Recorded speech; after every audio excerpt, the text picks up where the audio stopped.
Most of the masters do not advocate supernatural power for fearing that we attach ourselves too much to the spiritual materialism, and therefore we have not the interest and the strength enough to go further into a higher realms of realization.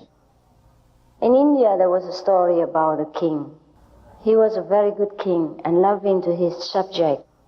Now, one day, he arranged that all his possessions, treasures, will be given to the people at large. Whoever needs anything can just come and satisfy him or herself at the exhibition without any condition at all. Because he has no children and no family ties, so he loved his people as his own.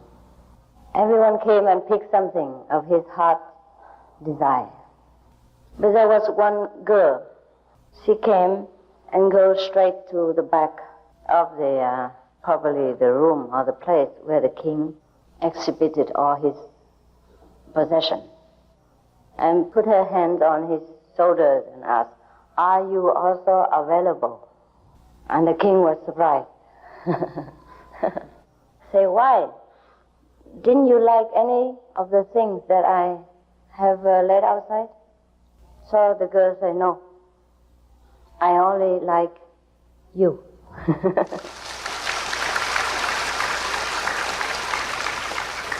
So, and then, of course, the king was very happy that somebody liked him for himself alone and not because of his treasures.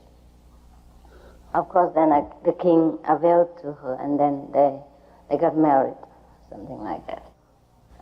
Live happily ever after, as we should be. And you know what happened?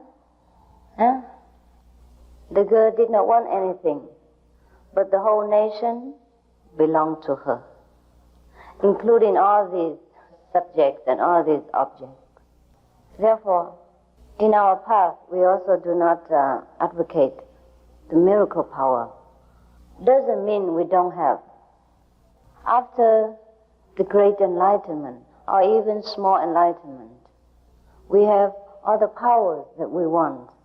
But then we will have so much that we don't even know how much power we have.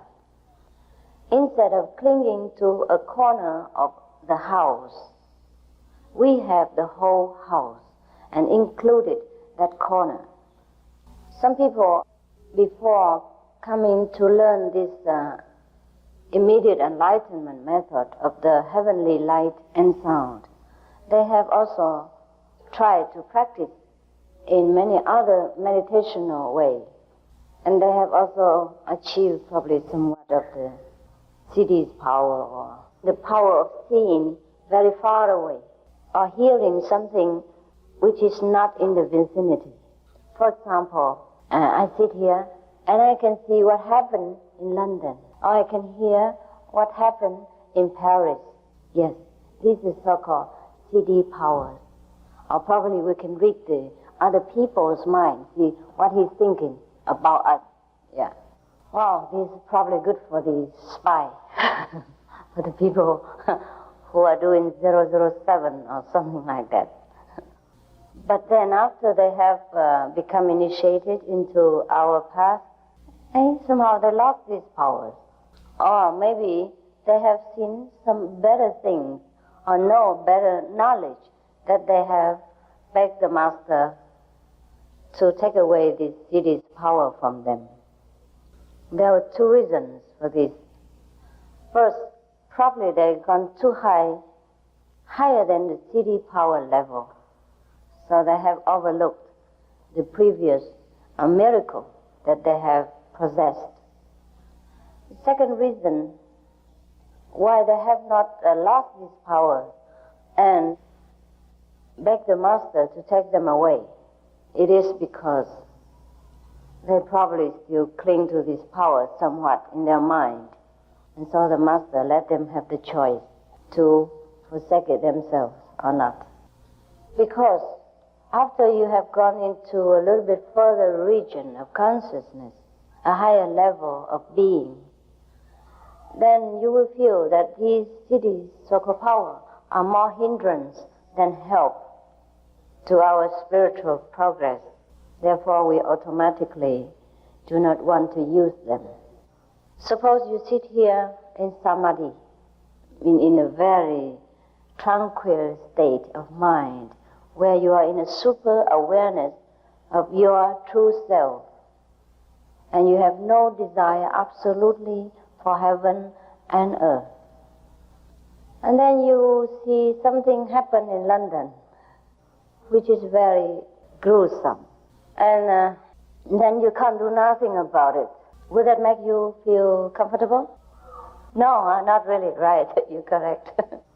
Yeah, you feel more frustrated, and then you get more upset, and you have tried to attain the state of peace of mind, and here you are, feeling very frustrated and miserable about somewhere else's condition, of which you cannot do absolutely anything at all.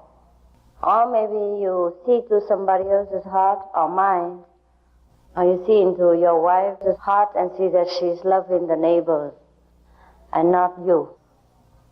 And then could that be helpful when you're sitting in meditation? No. And suppose somebody bearing a lot of hatred against us, and then we have the power to penetrate his mind. That would be a very uncomfortable feeling for both. Because most of the people have sometimes very uncontrollable feeling, uncontrollable emotion within themselves, which might or might not have nothing to do with them. And if we get to know all these things, it's only useless. And then we always worry about this mundane level, and we can never get into the beyond in order to merge ourselves in the greatest wisdom. There are a lot of spiritual happenings in our century, and therefore it is good for us, very good for our people in this age, to know so much about the superpower within ourselves. But sometimes it also confuses us as to follow which direction, because mostly we will be tempted by the so-called immediate result, like a miraculous power or healing ability, and seeing through the walls or walking in the space, etc. That we forgot what is the main purpose of practicing meditation or getting to know spirituality at all. It shouldn't be really. Because when we know our true self, the supreme wisdom inside, we will know everything. That, I think, is the best measurement, the best standard to judge which path we should concentrate on.